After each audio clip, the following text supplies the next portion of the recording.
Let's take a look at this application problem of differential equations. We can see up here that we have a differential equation dy dt is equal to negative ky. First thing we want to check is to see if we might be able to use separation of variables. You might remember that the definition we use that helps us decide if we can use separation of variables is, do we have two functions that each have one of the variables within it? In other words, since our variables here are y and t, do we have a function of t multiplying another function of y? And sure enough, we do. The y is a function of y, and y only. And this negative k, even though it doesn't have a t, we can treat it as just a constant, which means that we can separate it by division from the other variable. So let's now get all of our y's onto the left side and our t function on the right. This begins the process of separation of variables. dy over y is equal to negative k dt. We can now do the indefinite integral of both sides. And on the left side, this gives us ln of the absolute value of y is equal to negative kt, that is the antiderivative of negative k with respect to t, and then we're going to add in a little constant there, plus c. From this, we can use our definition of logs, specifically, that if we have ln, that's base e of a equal to c, that means that e to the c is equal to a. So this lets me rearrange this equation such that we have the absolute value of y is equal to e to the negative kt plus c. Because we have an exponent that has addition, we can rewrite this in a slightly different way and say that this is e to the c times e to the negative kt, and that's equal to the absolute value of y. And the last thing that we'll do, this absolute value on the left side is a little bit problematic because we want just an equation for y. So one way that we can address that is we can just say that y is equal to either plus or minus e to the c times e to the negative kt.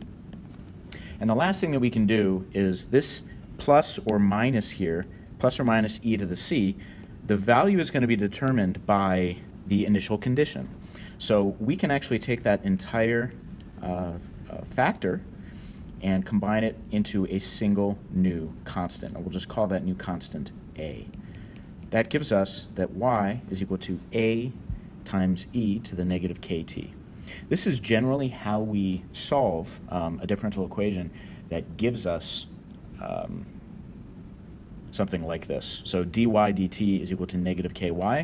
If you have that form of the differential equation, you're going to end up with a solution that looks just like this. Now, let's solve the differential equation for the given information. So we have actually solved a here. This is the answer to part A. And now we know that there are 1 million gallons of oil in the well at time t equals 0 and 500,000 gallons of oil when t is equal to 6. We want to find the particular solution. So we want to substitute both of those values into the general solution. So to do that, let's say when t is equal to 0, substitute that in. The y at that time, the y is the amount in the tank, so this is going to be 10 to the 6th, that's 1 million, is equal to a e to the negative k times 0. And we can see pretty simply that e to the 0 power is just going to be 1, and this tells us that our a is going to be positive 10 to the 6th. Now we know that when t is equal to 6, the tank has 500,000 gallons. So that's 5 times 10 to the 5th here is equal to 10 to the 6th e to the negative k times 6. We still need to find out what that k value is. So what we can do is divide both sides by 10 to the 6th, And so we get that 0.5, or 1/2, is equal to e to the negative 6k. And now we can use, again, this logarithm definition up here to rewrite this. We can say that ln of 1/2 is equal to negative 6k. And that lets us then say that k is equal to negative 1/6 ln to the 1/2. And we can actually rearrange this just a little bit more because we have this negative sign here.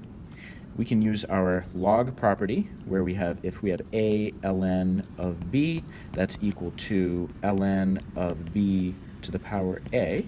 So this becomes 1/6 ln of 1/2 to the power negative 1.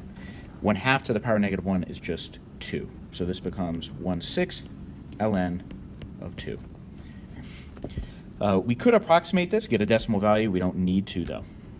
So substituting both of these values back in, we have that y is equal to our a value of 10 to the 6th times e to the negative 1/6 ln of 2. Oops, I forgot the t, so we need that in there. And while there is some more simplification we could do, I think for our purposes, we're just going to leave this as is. So e to the negative 1/6 ln of 2 times t. So there is our particular solution. The next thing is the question asks, at what time t will the oil well no longer make a profit? So we would now like to know, at what time does this solution, this y, what time does it end up equaling the 50,000 gallons of oil that represents them making a profit? So 50,000, which is 5 times 10 to the 4th, is equal to our equation here, our 10 to the 6th times e to the negative 1/6 ln of 2 times t. Divide both sides by 10 to the 6th. That ends up being 0.05 is equal to e to the negative 1/6 ln of 2 times t. And then we can again use that log property, rearrange this.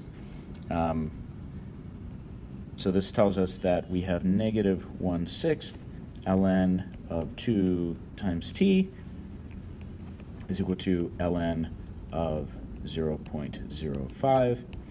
And so we can just rearrange this and get that t is equal to negative, we're going to multiply both sides by negative 6 ln of 0.05 over ln of 2. And that gives us the exact time when the company will no longer make a profit.